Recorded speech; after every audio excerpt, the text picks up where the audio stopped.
Hello, good morning साथियों। कैसे हो आप सब लोग? आशा करता हूँ आप लोग अच्छे होंगे। स्वागत करते हैं हम आपका हमारे YouTube channel Technotech education centre पे। चलिए शुरू करते हैं आज की अपनी क्लास इम्पॉर्टेंट करंट अफेयर के साथ 10/2/2020 के करंट अफेयर।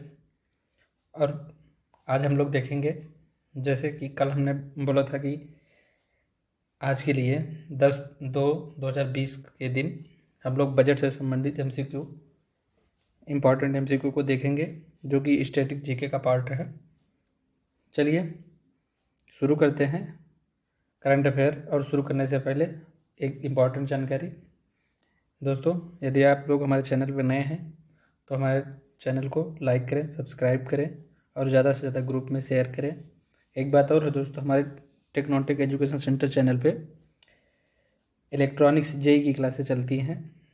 जो लोग इच्छुक हों आके अपनी संपूर्ण तैयारी हमारे चैनल से कर सकते हैं, जिसमें डिजिटल इलेक्ट्रॉनिक्स और कम्युनिकेशन सिस्टम चल रहे हैं और प्रैक्टिस डेली कराए जाते हैं। चलिए स्टार्ट करते हैं हम आज का अपना करंट अफेयर। ये रहा पहला क्वेश्चन आपकी स्क्रीन पे। क्वेश्चन बोल रहा है कि सेंटर टावर की रिपोर्ट के मुताबिक किस देश के टॉप 30 मोबाइल गेम्स ने बीते साल दुनिया भर में 9.24 बिलियन डॉलर की कमाई की है?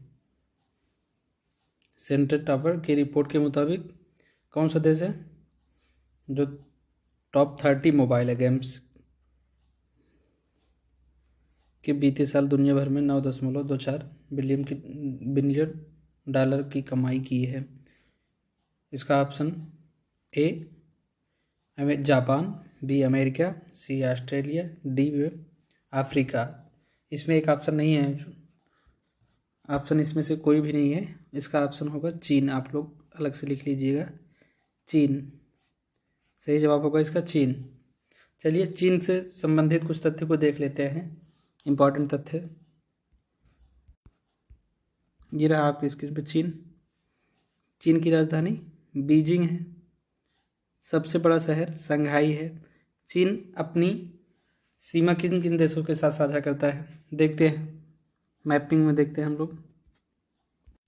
दोस्तों, हम बताने चल रहे हैं आप लोग को कि चाइना किन किन देशों के साथ अपनी सीमा साझा करता है। आप लोग इस वाले पॉइंट पे देखते रहिएगा कि किस किस देशों से साझा करता है, और वैसे हम भी बोलेंगे। आप अपना एरो देखते चलिएगा कि किस किस देशों के साथ सीमा साझा करता है। हम बताने चल रहे हैं आप लोग को।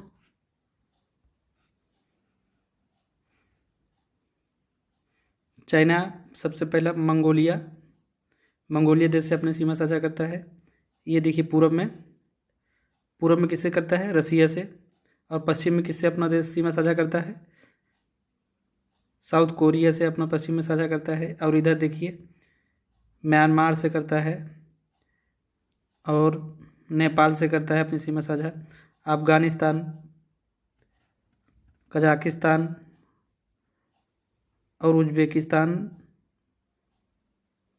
किर्गिस्तान और मंगोलिया, इन सभी देशों के साथ अपना सीमा साझा करता है चीन से लगी सीमाएं कौन कौन सी हैं? रूस, मंगोलिया, उत्तर Korea, Vietnam, Laos, Myanmar, Bharat, Bhutan, Nepal, Afghanistan, Tanzania, किर्गिस्तानी और कजाकिस्तान। चीन क्षेत्रफल की दृष्टि में पूरे विश्व में अपना चौथा स्थान रखता है। चीन के राष्ट्रपति कौन है? Xi Jinping. चीन का राष्ट्रीय खेल क्या है आप लोग जानते हैं? फुटबॉल। चलिए अगले क्वेश्चन में चलते हैं दोस्त।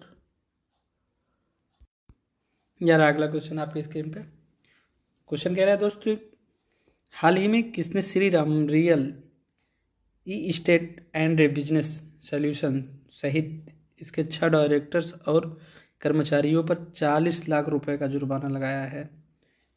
तो किसने लगाया है? किस कंपनी ने लगाया है, मतलब किसने लगाया है? Shri Ram real estate and business solutions सहित इसके 6 डायरेक्टर्स और कर्मचारियों पर जुर्माना 40 लाख का। तो किसने लगाया है? SEBI, supreme court, high court या फिर नीति आयोग? तो इसका सही जवाब होगा दोस्तों सेबी ने लगाया है। चलिए देख लेते हैं इससे जुड़े कुछ तथ्य को। हाल ही में शेयर बाजार रेगुलेटर सेबी ने Shriram real estate and business solutions सहित इसके 6 डायरेक्टर और कर्मचारियों पर 40 लाख रुपए का जुर्माना लगाया है। यह जुर्माना कलेक्टिव इन्वेस्टमेंट स्कीम चलाने के मामले पर लगाया है। चलिए अगले क्वेश्चन में चलते हैं दोस्त। ये रहा अगला क्वेश्चन आपके स्क्रीन पे। क्वेश्चन कह रहा है निम्न में से किस ग्रुप ने हाल ही में मुंबई इंटरनेशनल एयरपोर्ट लिमिटेड में 23.5% हिस्सेदारी खरीद ली है। तो किसने खरीद ली है मुंबई एयरपोर्ट लिमिटेड में 23.5 की हिस्सेदारी? HDFC बैंक ग्रुप या केनरा ग्रुप, टाटा ग्रुप या अडानी ग्रुप? तो किसने खरीदा है? तो इसका सही जवाब होगा दोस्तों अडानी ग्रुप। चलिए अगले क्वेश्चन में चलते हैं दोस्त। ये रहा अगला क्वेश्चन आपके स्क्रीन पे। क्वेश्चन कह रहा है कि निम्न में से किस अंतरिक्ष एजेंसी ने 3 अंतर्राष्ट्रीय सहयोगियों के साथ मिलकर एक robotic Mars ice mapping mission शुरू करने की योजना बनाई है? किस अंतरिक्ष एजेंसी ने बनाई है? ईसा, इसरो, DRDO या फिर नासा? तो इसका सही जवाब होगा दोस्तों नासा।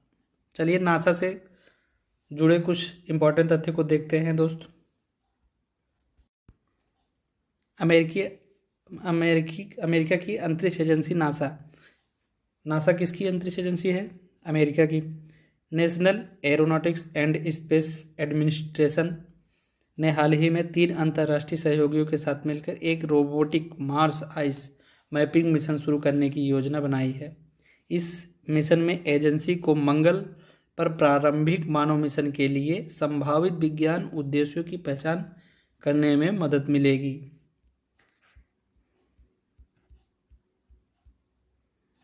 ये रहा नासा का सिंबल। नासा का फुल फॉर्म क्या होता है? National aeronautics and space administration. NASA का नारा क्या है? नारा आप लोग देख लीजिए। नासा का ये चिन्ह है।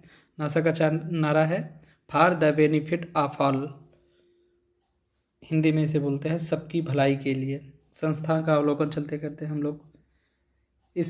इसकी स्थापना कब की गई थी? नासा की स्थापना कब की गई थी? 29 जुलाई 1958, 62 वर्ष पहले की गई थी इसकी नासा की स्थापना। ये किसके अधिकार क्षेत्र में है? नासा अमेरिका सरकार के अधिकार क्षेत्र में है। इसका मुख्यालय, नासा का मुख्यालय कहाँ पे है? Washington DC। नासा में कितने कर्मचारी कार्य करते हैं? 18,000 से प्लस लोग नासा अंतरिक्ष में एजेंसी में अपना अनुदान देते हैं या कार्य करते हैं या एम्प्लॉई हैं, कुछ भी कह सकते हैं। चलिए अगले क्वेश्चन में चलते हैं दोस्त। ये रहा अगला क्वेश्चन आपके स्क्रीन पे।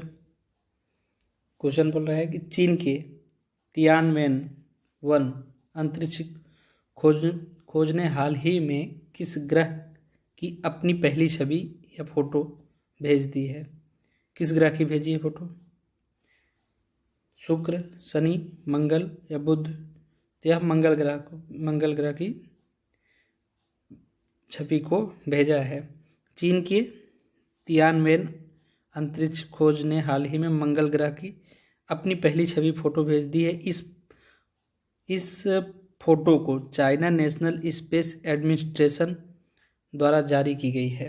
ये किसके द्वारा जारी की गई है? चाइना स्पेस एडमिनिस्ट्रेशन द्वारा जारी की गई है। चलिए चाइना से संबंधित अभी हम लोग बताए हैं कुछ तथ्य को, उसे फिर से रिवाइज कर लेते हैं। आप लोग बताइएगा। चाइना का मैप। चाइना किन किन देशों के साथ अपनी सीमा साझा करता है? रूस, ये रूस रहा। और उत्तरी कोरिया के साथ सीमा साझा करता है। और वियतनाम, यहाँ पे कहीं पे वियतनाम है, बड़ा जूम तो होगा नहीं अब इस पे। वियतनाम, लाओस, म्यांमार, भारत और भूटान, नेपाल, यहाँ पे भूटान, यहाँ पे नेपाल, और उसके बाद अफगानिस्तान, तजाकिस्तान, किर्गिस्तान, तंजानिया और किर्गिस्तान के साथ अपनी सीमा साझा करता है। चीन विश्व की दूसरी सबसे बड़ी अर्थव्यवस्था वाला देश है। चीन सबसे बड़ा निर्यातक देश है। चीन विश्व का सबसे बड़ा निर्यातक देश का मतलब अपनी चीज़ें सबसे ज़्यादा बेचने वाला देश चाइना है। दूसरे देशों में निर्यात करना, ये करना मतलब है सबसे बड़ा देश है। विश्व का सबसे बड़ा निर्यातक देश चाइना है। और दूसरे नंबर का आयातक है, मतलब दूसरे नंबर का है। जैसे कि दूसरे जगहों से चीज़ों को इंपोर्ट करना या ख़रीदना, तो इसमें सबसे दूसरे स्थान, अपना दूसरा स्थान रखता है। विश्व में दूसरा स्थान रखता है और आयात में पहला स्थान रखता है चीन में। चलिए और एक पॉइंट देख लेते हैं हम लोग। चीन में बौद्ध सबसे ज़्यादा बौद्धिस्ट लोग रहते हैं। कितने परसेंट लोग? लमसम 91% लोग लमसम बौद्ध रहते हैं। और ईसाई 3.5% ईसाई, और मुस्लिम 1.5%, लगभग बहुत कम। आज का करंट अफेयर का ये लास्ट क्वेश्चन था। चलिए हम लोग स्टैटिक जीके पे चलते हैं। स्टैटिक जीके में हम लोग देखेंगे बजट से संबंधित इम्पॉर्टेंट एमसीक्यू को।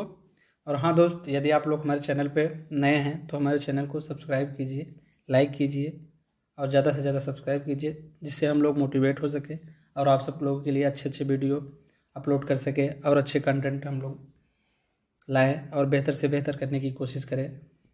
चलिए देखते हैं आज के स्टैटिक जीके में हम लोग बजट से संबंधित इम्पॉर्टेंट एमसीक्यू को।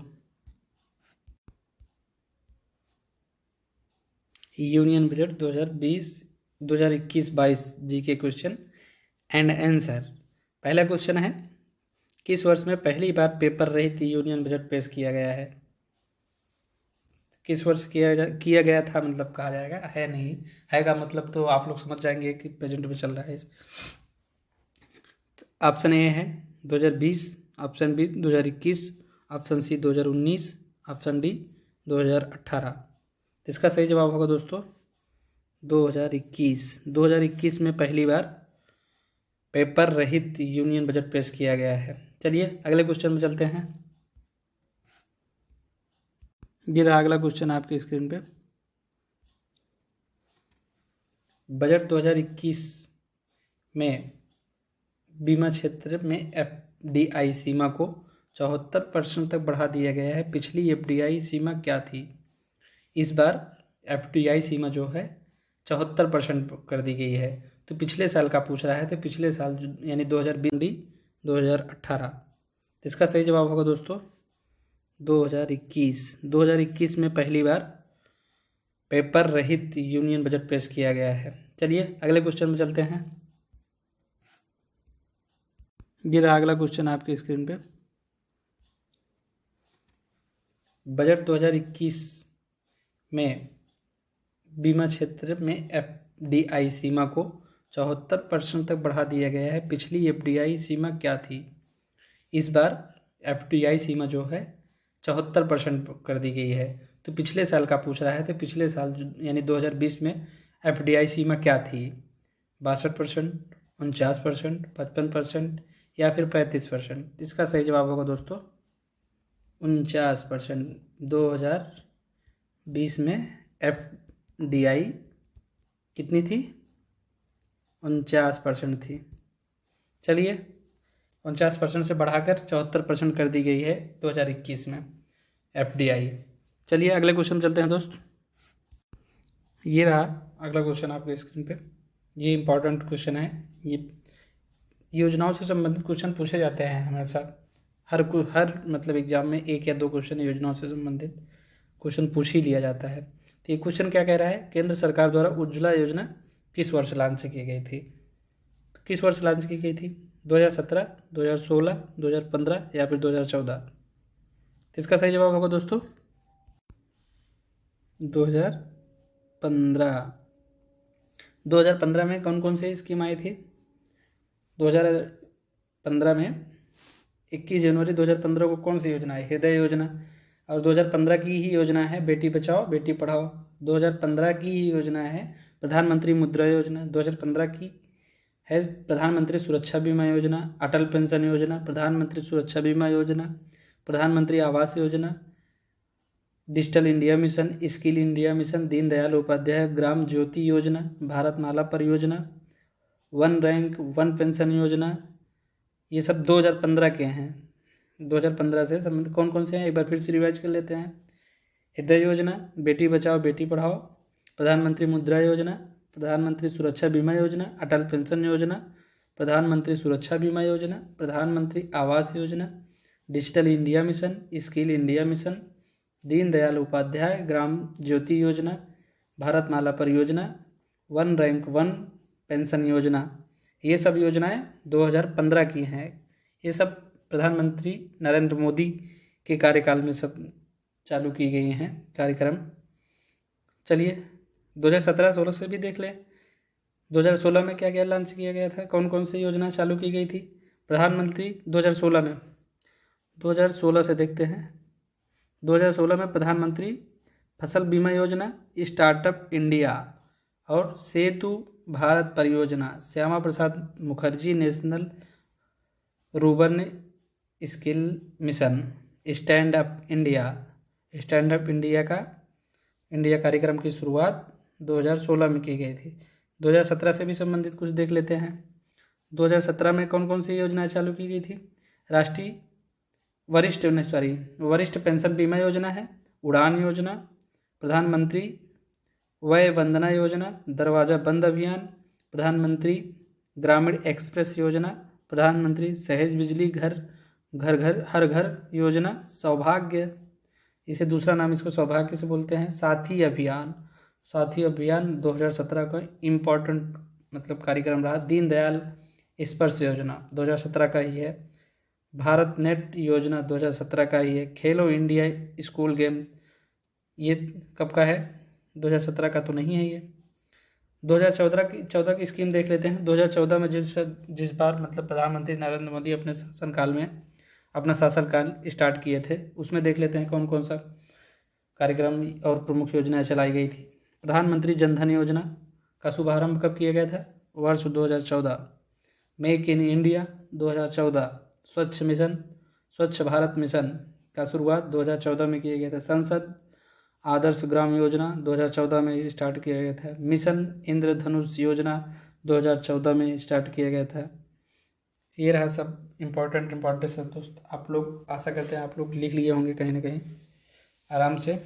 आप लोग फिर से दोबारा आपको जहाँ भी दिक्कत हो हमारे वीडियो को दोबारा देखिए और दोबारा देख के अपना याद करिए क्या आप लोग समझिए अच्छे से, ताकि पेपर टाइम आप लोग को किसी बात की प्रॉब्लम ना होवे। चलिए अगले क्वेश्चन में चलते हैं दोस्त। ये रहा अगला क्वेश्चन। पेपर रहित यूनियन बजट के लिए कौन सा ऐप लॉन्च किया गया था। 2021 में पेपर रहित यूनियन बजट के लिए कौन सा ऐप लॉन्च किया गया है। YONO mobile app, the budget app, union budget mobile app, इसमें से कोई नहीं। तो इसका सही जवाब होगा दोस्तों यूनियन बजट मोबाइल ऐप। चलिए अगले क्वेश्चन चलते हैं दोस्त। अगला क्वेश्चन आपकी स्क्रीन पे क्वेश्चन कह रहा है यूनियन बजट मोबाइल ऐप में कितनी भाषाएं सम्मिलित की गई हैं। कितनी भाषाएं सम्मिलित की गई हैं। 1 सिर्फ अंग्रेजी, 2 अंग्रेजी और हिंदी, 3 अंग्रेजी हिंदी मराठी, 4 अंग्रेजी हिंदी मराठी तमिल। तो इसका सही जवाब होगा दोस्तों 2 अंग्रेजी और हिंदी। अगले क्वेश्चन चलते हैं दोस्त। ये रहा अगला क्वेश्चन आपके स्क्रीन पे। यूनियन बजट मोबाइल ऐप किसने बनाया था। यूनियन बजट मोबाइल ऐप किसने बनाया है। Infosys, Tech Mahindra, Tata Consultancy Service, राष्ट्रीय सूचना विज्ञान केंद्र, NIC। इसका सही जवाब होगा दोस्तों NIC, राष्ट्रीय सूचना विज्ञान केंद्र। चलिए अगले क्वेश्चन चलते हैं दोस्त। ये रहा अगला क्वेश्चन। सरकार कब तक क्षय रोग ट्यूबरक्लोसिस को खत्म करना चाहती है। कब तक खत्म करना चाहती है। 2025, 2030, 2027, 2022। तो इसका सही जवाब होगा दोस्तों 2025 तक ट्यूबरक्लोसिस को खत्म करना चाहती है भारत सरकार। चलिए अगले क्वेश्चन में चलते हैं दोस्त। ये रहा बजट से संबंधित अगला क्वेश्चन आपकी स्क्रीन पे। बजट ड्राफ्ट पेपर किस रंग का होता है? जो बजट ड्राफ्ट का पेपर होता है ये किस रंग का होता है? पीला रंग, लाल रंग, नीला रंग या सफ़ेद रंग? तो इसका सही जवाब होगा दोस्तों नीला रंग। अगले क्वेश्चन चलते हैं। ये रहा अगला क्वेश्चन आपके स्क्रीन पे। क्वेश्चन कह रहा है किस वित्त मंत्री ने यूनियन बजट 2021-22 में पेश किया है? तो राजनाथ सिंह, ऑप्शन देख लीजिए, राजनाथ सिंह, अनुराग ठाकुर, निर्मला सीतारमण, इसमें से कोई नहीं। तो इसका सही जवाब होगा दोस्तों निर्मला सीतारमण। जो वित्त मंत्री होता है वही तो पेश करता है बजट ना। तो इस समय हमारे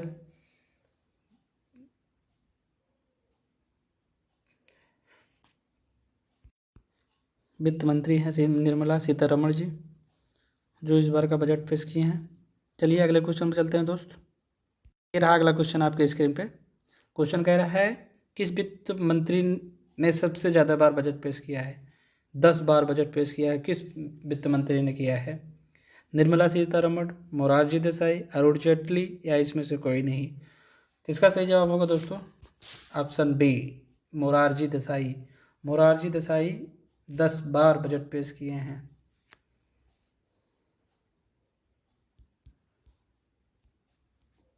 चलिए अगले क्वेश्चन चलते हैं दोस्त। ये रहा इंपॉर्टेंट क्वेश्चन। क्वेश्चन कह रहा है वार्षिक बजट पेश करने वाली देश की प्रथम महिला कौन थी? निर्मला सीतारमण, इंदिरा गांधी, सोनिया गांधी या इसमें से कोई नहीं। तो इसका सही जवाब होगा दोस्तों इंदिरा गांधी। अगले क्वेश्चन चलते हैं दोस्त। ये रहा अगला क्वेश्चन आपके स्क्रीन पे। क्वेश्चन कह रहा है भारत में पहला बजट पेश किसने किया था? आर.के. शनमुखम, सेट्ठी या जेम्स विल्सन, एडम स्मिथ, इसमें से कोई नहीं। भारत का पहला बजट किसने पेश किया था? तो इसका सही जवाब होगा दोस्तों जेम्स विल्सन। जेम्स विल्सन ने पहला बजट पेश किया था। चलिए अगले क्वेश्चन में देखते हैं दोस्त क्या है। ये रहा अगला क्वेश्चन आपके स्क्रीन में। निम्न में से किस प्रधानमंत्री ने बजट पेश किया है? जवाहरलाल नेहरू, इंदिरा गांधी, राजीव गांधी। क्वेश्चन कह रहा है निम्न में से किस प्रधानमंत्री ने बजट पेश किया है? जवाहरलाल नेहरू, इंदिरा गांधी, राजीव गांधी या ये सभी। तो इसका सही जवाब होगा दोस्तों ये सभी। जवाहरलाल नेहरू, इंदिरा गांधी, राजीव गांधी सब ने बजट पेश किया है अपने शासनकाल में। चलिए अगले क्वेश्चन पे चलते हैं दोस्त। ये रहा अगला क्वेश्चन आपके स्क्रीन पे। कह रहा है कि क्वेश्चन कह रहा है स्वतंत्र भारत का पहला बजट किसने पेश किया था? Indira Gandhi, John Mathai, Jawaharlal Nehru, R K. शनमुखम, सेट्ठी। तो इसका सही जवाब होगा दोस्तों option D R K. Shanmukham, Chetty. अभी ये पूछा है स्वतंत्र भारत का पहला बजट किसने पेश किया था? तो ये होगा आर.के. शनमुखम, सेट्ठी। और भारत का जब पूछा जाए पहला बजट किसने पेश किया था, तो पिछला क्वेश्चन में हम लोग देखे थे कौन पेश किए थे?